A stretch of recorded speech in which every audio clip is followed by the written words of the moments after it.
if you think about it, 7 million people or 7 billion people right now on this planet, many more soon to come. A lot of people have a really sobering assessment of the world's food supply over the next couple of years and decades. What do you think?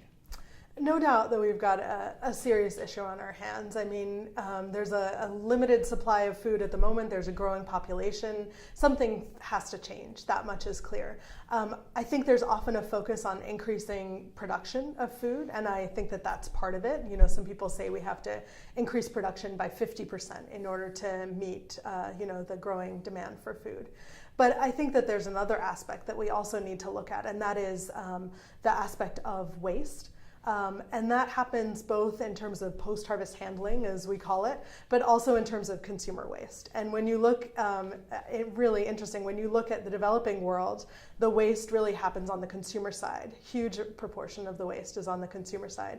When you look at the developing countries, the waste is really on the farm and immediately after the farm. So it's during harvest. It's women who cut the rice, put it on their head and walk home, and the grains of rice are falling off as they walk. Or they're drying in the sun and losing some that way.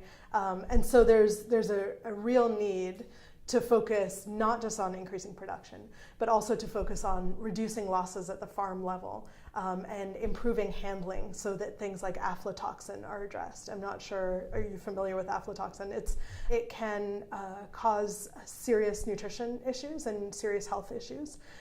It interferes with absorption of nutrition, essentially.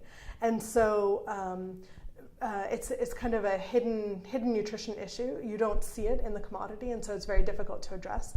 But there's a real urgent need to address both the losses in terms of what's eaten by pests and other things, but also in terms of the issues of disease that's contracted by humans through the post-harvest handling practices.